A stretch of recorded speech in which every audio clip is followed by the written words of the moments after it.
लगभग 500 हेक्टेयर में फैला चौधरी साहब का प्लॉट, जिसके बीचों बीच बना फार्म हाउस। एक कोने में मछलियों और मगरमच्छों से भरा तालाब, तो दूसरे कोने में कुत्तों का बाड़ा, जिसमें एक से एक खतरनाक कुत्तों को रखा गया है। इन सब की देखभाल के लिए उनका खास नौकर है भीमा, जो जितना वफादार है उतना ही जानलेवा भी। इलाके में चौधरी साहब के नाम का खौफ जमाने से चलता आ रहा है। सबको पता है कि ये मगरमच्छ से भरा तालाब कितने दरोगा मुंशियों की जान ले चुका है, और आज तक न जांच हुई न मुकदमा चला। साहिल पार्क में अपनी गर्लफ्रेंड के साथ रोमांस कर रहा था कि तभी पार्क के कोने में कुछ बिजली सी चमकती है, और अगले ही पल झाड़ियों से कुत्ता दौड़ता हुआ साहिल की तरफ आने लगा। साहिल भी कुत्ते के खूंखार दांत देख सकपका गया था, पर इससे पहले कि वो कुछ कर पाता, साहिल ने देखा कि एक हाथ में तलवार और एक हाथ में किसी इंसान की कटी हुई मुंडी लिए एक आदमी दौड़ता हुआ उसकी तरफ आ रहा है। साहिल और उसकी गर्लफ्रेंड डर गए थे। दोनों एक दूसरे का हाथ पकड़ मेन गेट की ओर दौड़ पड़े, पर इससे पहले कि वो मेन गेट तक पहुंच पाते, वो शख्स हाथ में तलवार लिए दोनों के सामने खड़ा था। दोनों डर के मारे कांपने लगे थे। तभी वो कुत्ता वापस आकर कू कू करता हुआ तलवार वाले शख्स के पैर चाटने लगा। साहिल ने उस शख्स से तुरंत पूछा। इस पर उस शख्स ने कहा, कुछ नहीं यार, प्रैंक था, हम लोग यूट्यूबर्स हैं। उस शख्स के इतना कहते ही एक एक करके झाड़ियों से निकलते हुए बहुत से लड़के साहिल के सामने आ गए थे। तलवार पकड़े उस शख्स ने अपना नाम अंकित बताया था। सभी के बीच अब बातें होने लगी थी। एक मामूली सी मुलाकात जान पहचान में, और जान पहचान कब दोस्ती में बदल गई, किसी को पता भी नहीं चला। फिर संडे टू संडे मीटिंग होने लगी। सभी लोग साथ मिलते और प्रैंक वीडियोस बनाने में एक दूसरे की हेल्प करते। सब लोग एक टीम का हिस्सा बन चुके थे, जिसमें साहिल की गर्लफ्रेंड भी शामिल थी। ऐसी एक दिन सब बैठे बातें कर रहे थे कि अचानक ही साहिल ने उन सबको रियल घोस्ट का वीडियो बनाने का आइडिया दिया, और यह भी बताया कि कन्नौज में उसने एक ऐसी जगह देखी भी है। फिर क्या था, सबको आइडिया पसंद आया और सभी दोस्त कन्नौज के लिए रवाना हो गए। 5 लोग, संजय, सुजीत, अंकित के साथ साहिल और साहिल की गर्लफ्रेंड मोना भी एक कार में बैठकर चल पड़े। कन्नौज पहुंचने में भी 10 किलोमीटर ही रहा था कि तभी कार का टायर पंक्चर हो गया। रात अपने उफान पर थी और चारों तरफ घना जंगल। सबकी सांसें डर के मारे गर्म हो रखी थी कि तभी सामने से मस्ती में साइकिल चलाता हुआ एक शख्स आता दिखाई दिया। अंकित ने उस शख्स की आंखों में मोबाइल की लाइट मारी तो वो शख्स आंखों के चौंधियाने की वजह से वहीं गिर गया। भैया, ये कन्नौज कितना दूर है यहां से? अंकित की इस बात पर उस शख्स ने कहा, आप कन्नौजा में खड़े हो भाई साहब, बस 10 फलांग आगे कन्नौजवा है। एक्चुअली हमें कन्नौज नहीं बल्कि उसके आगे टिकरी नाम का जो गांव है ना, वहां एक पुराना गेस्ट हाउस है, वहां जाना है हमें। टिकरी के फार्म हाउस का नाम सुनकर साइकिल वाले उस शख्स के होश उड़ गए थे। उसने सबको सचेत करते हुए कहा, अरे क्या करना जा रहे हो वहां? हमारी मानो तो मत ही जाओ, बहुत खतरनाक जगह है। पिछली साल कौनो सिनेमा वाले गए थे उते, आज तक लौट के नहीं आए। लास्ट तक को पता नहीं चला बेचारन को। साइकिल वाले शख्स की बात सुन अंकित, संजय, सुजीत और मोना सब एक पल को सोच में पड़ गए थे।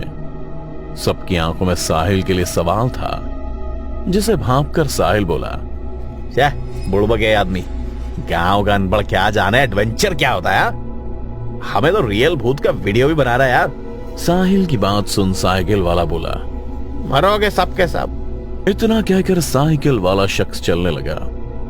सबकी नजरें उसे ही देख रही थी कि अचानक ही वो शख्स कुछ दूर जाकर हवा में गायब हो गया। एक शख्स के इस तरह से गायब होता देख पांचों की सांसें रुक सी गई थीं, पर अब संजय टायर बदल चुका था। सभी लोग तुरंत ही कार में बैठ सीधा टिकरी गांव को चल दिए। गांव पहुंचते पहुंचते सुबह हो गई। कुछ देर आराम के बाद सब शूटिंग के लिए जंगल में अंदर चले गए। दिन भर आराम से शूट चलता रहा। अब रात हो गई थी। सब आराम से बैठकर बातें कर रहे थे कि साहिल बोला, अभी तो असली चीज शूट हुई नहीं जिसके लिए हम यहाँ आए थे। कब तक हम नकली भूत के प्रैंक वीडियोस बना के अपने व्यूअर्स को उल्लू बनाते रहेंगे?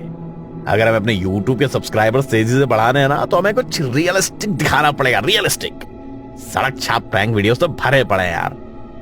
साहिल ने अभी अपनी बात खत्म ही की थी कि तभी अंधेरे को चीरती हुई एक भयानक चीख सुनाई दी।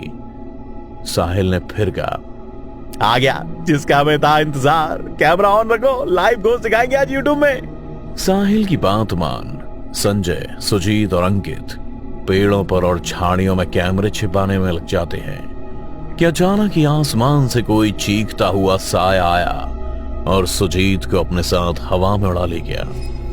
सुजीत जब जमीन पर गिरा तो वह अपने ही खून से लथपथ एक लाश बन चुका था। किसी को कुछ भी समझ नहीं आ रहा था कि आखिर सुजीत की हालत किसने की। सब सुजीत का हाल देख इस जंगल से निकलना चाहते थे। कौन किस दिशा में भाग रहा था किसी को कुछ पता नहीं था। संजय अभी कुछ ही दूर भागा था कि उसका पैर किसी फंदे में पड़ा और अगले ही पल वो पेड़ से उल्टा लटका हुआ था। इधर मोना भी दौड़ती दौड़ती एक खड्डे में जा गिरी थी और जब उसे होश आया तो वो एक घनघोर काली अंधेरी कोठरी में पड़ी थी। घनघोर अंधेरा देख मोना मदद के लिए चीख रही थी, पर उसकी चीख सुनने वाला कोई नहीं था कि तभी उसने किसी शख्स के कराहने की आवाज सुनी। कौन है? मोना के पूछने पर उस शख्स ने कहा, मोना, मैं संजय। बाकी सब कहाँ है? बाकी का पता नहीं, मैं तुम्हारे पीछे पीछे ही था। जैसे तुम खड्डे में गिरी, मैं भी तुम्हें बचाने के लिए तुम्हारे पीछे कूद पड़ा और जब आंख खुली तो इस अंधेरी कोठी में पाया। संजय की बात सुन मोना ने संजय से फिर से पूछा, साहिल कहाँ है? मुझे अकेला छोड़कर आखिर वो भाग कहाँ गया है? देखो, ये गर्लफ्रेंड बॉयफ्रेंड का मामला है, बाद में झगड़ लेना। पहले ये डिसाइड करो कि यहाँ से निकलना कैसे है। संजय और मोना दोनों बात करते हुए यहाँ से निकलने के बारे में सोचने लगे। उधर जंगल में भटकते हुए अंकित को एक बूढ़ा शिकारी मिल गया। अंकित ने अपनी आप बीती उस बूढ़े शिकारी को बता दी, जिसे सुन वो बूढ़ा शिकारी बोला, डरने की कोई बात नहीं है, छोटी मोटी वारदातें होती रहती हैं। वैसे ये जंगल नरबख्शियों के लिए बदनाम है, मगर मैं हमेशा अपने साथ राइफल रखता हूँ ताकि दरिंदों का आसानी से शिकार कर सकूं। अब तुम लोग एक सुरक्षित आदमी के साथ हो, मेरे रहते तुम्हें कोई छू भी नहीं सकता। यहीं पास में मेरा फार्म हाउस है, मैं तुम्हें वहीं लेकर चलता हूँ, चलो। इतना कहकर वो बूढ़ा शिकारी अंकित को साथ लिए अपने फार्म हाउस को चल दिया था। काल कोठरी में संजय और मोना बाहर निकलने के बारे में सोच रहे थे कि तभी संजय ने अपनी टी शर्ट उतार कर उसे एक डंडे में लपेट कर मशाल बना लिया। संजय के पास लाइटर था, उसने तुरंत मशाल को जला दिया। रोशनी धीरे धीरे चारों तरफ फैल गई, पर उन्होंने अपने सामने जो मंजर पाया वो अत्यंत भयानक था, क्योंकि संजय और मोना इस वक्त कंकालों के ढेर के बीच में खड़े थे। इतने कंकाल देख मोना तो डर से कांपने लगी थी कि तभी कोठरी में किसी के अंदर आने की आहट और हुर्राहट दोनों सुनाई दी, जिसे सुन मोना ने कांपते हुए संजय से कहा, जान बचानी है तो भागो। और दोनों विपरीत दिशा की ओर दौड़ पड़े। बूढ़ा शख्स अंकित को साथ लेकर चौधरी साहब के फार्म हाउस के अंदर आ चुका था। अंकित जब अंदर गया तो देखा सामने कुर्सी पर एक और बुढ़ा पहले से ही बैठा हुआ था। वो कोई और नहीं बल्कि चौधरी साहब थे, जिसके सामने जाते ही उस बूढ़े शिकारी ने अपनी हैट उतार कर चौधरी साहब के सामने रख दी। चौधरी साहब ने भी अंकित को सिर से पैर तक एक बार देखा। अब बूढ़े शिकारी भीमा से कहा, भीमा, जाओ बच्चों के जलपान का प्रबंध करो। चौधरी साहब की बात सुन भीमा अंकित को अंदर लेकर चला गया। अंकित सोफे पर बैठा पानी पी रहा था कि तभी उसकी नजर खिड़की के कांच पर गई, जिस पर खून के धब्बे थे। उसने जब पास जाकर देखा हालातों से संजय तड़पता दिखा। वो अपने ही खून में लथपथ अपनी आखिरी सांसें गिन रहा था। संजय ने भी अंकित को देख लिया और वो इशारों में कुछ बताने की कोशिश कर रहा था। शायद वो अंकित को बताना चाह रहा था कि वो यहां से भाग जाए, ये जगह खतरे से खाली नहीं है। संजय इशारा कर ही रहा था कि तभी भीमा आया और उसने संजय की छाती को गोलियों से छल्ली कर दिया। संजय को मरता देख अंकित तुरंत खिड़की खोल भीमा पर टूट पड़ा। वो भीमा का गला दबाकर उसे जान से मारने की कोशिश में था कि तभी चौधरी साहब आए और दोनों को अलग करते हुए भीमा को 4-6 थप्पड़ रसीद कर दिए। चौधरी साहब की मार खाकर भीमा चुपचाप वहां से चला गया। इस बियाबा में रहते आदमखोर हो गया है नमक हराम साला। फार्म हाउस में इतने माल मवेशी भरे पड़े, साला उन्हें मार के नहीं खाता है। इंसानों का रोज ताजा गोश्त चाहिए इसको। ये कहते हुए चौधरी साहब ने संजय की बॉडी को उठा के सामने लगे ऑयल प्लांट की मशीन में डाल दिया। एक तरफ से संजय के जिस्म का खून और दूसरी तरफ से मांस के लोथड़े उस ऑयल प्लांट की मशीन से निकल रहे थे। अपने दोस्त का यह हाल देख अंकित उल्टियां करने लगा था, पर होश आते ही वो इस जगह से दूर जाने के लिए दौड़ पड़ा। वो अभी कुछ ही दूर गया था कि किसी ने पीछे से उसके सिर पर जोर से हमला किया। इस वजह से अंकित भी उसी वक्त बेहोश हो गया। जब उसे होश आया तो उसने खुद को एक कुर्सी से बंधा पाया और उसकी गोद में सुजीत का कटा हुआ सिर रखा था।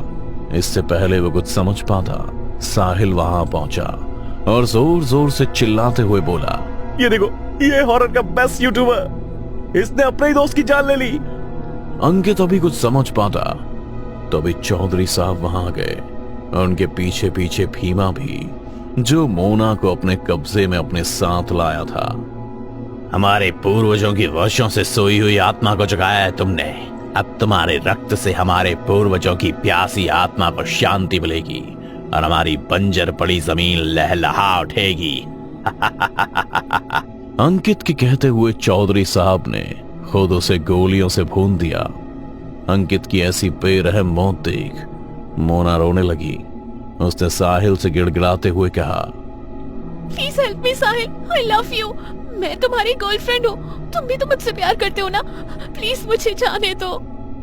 मोना की बात सुन साहिल कुछ नहीं बोला, बल्कि अंकित की लाश को ठिकाने लगाने में लग गया।